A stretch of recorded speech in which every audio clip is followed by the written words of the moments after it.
안녕하세요. 미국 병원비 보험료에 대한 확실한 솔루션을 제시해드리는 현직 라이센스드 메디케어 에이전트 전직 메디컬 빌러 강미란입니다.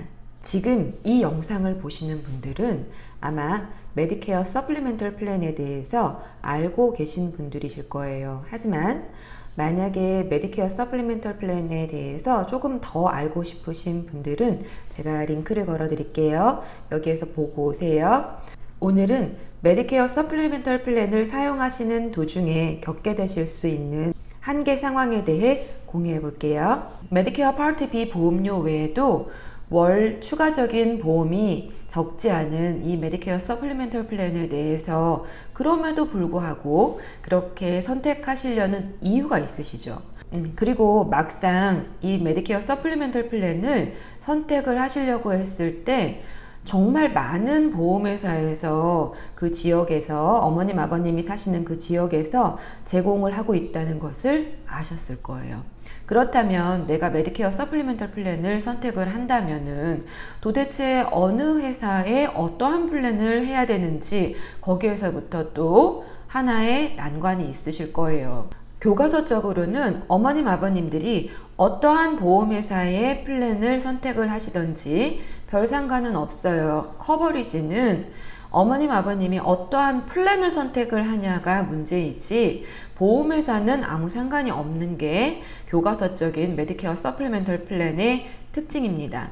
즉 예를 들어서 메디케어 서플리멘털 플랜 G를 하실지 아니면 N을 하실지 F를 하실 건지 등등에 따라서 커버리지가 결정이 된다는 그 말이죠. 하지만 이건 정말 교과서적인 개념입니다.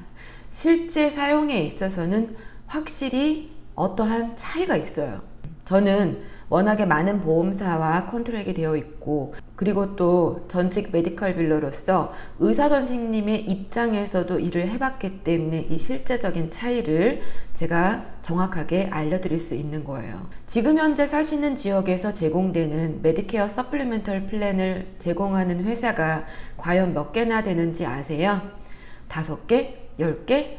아마 그 이상이실 거예요. 그리고 또한 아마 발견하신 분들이 있을 텐데 같은 G 플랜이라 하더라도 혹은 같은 N 플랜이라 하더라도 가격이 보험사마다 월 보험료가 다르게 책정해 있는 거를 발견을 하셨을 거예요. 그렇다면 어떠한 기준으로 어머님 아버님들은 선택을 하시겠어요? 월 보험료를 가장 싸게 제공하는 그러한 보험회사 혹은 월 보험료를 가장 비싸게 제공하는 그러한 보험회사 아니면 딱 그 중간값을 제공하는 그러한 보험회사 어떠한 보험회사를 선택을 하시겠어요? 제가 먼저 어머님 아버님들께 여쭤볼게요. 어머님 아버님들은 메디케어 서플리멘털 플랜을 왜 관심이 있으신 거세요?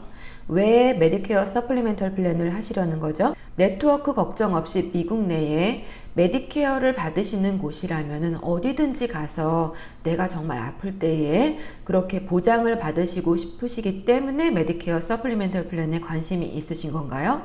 그렇다면 어머님 아버님들은 이미 답을 가지고 계신 거예요.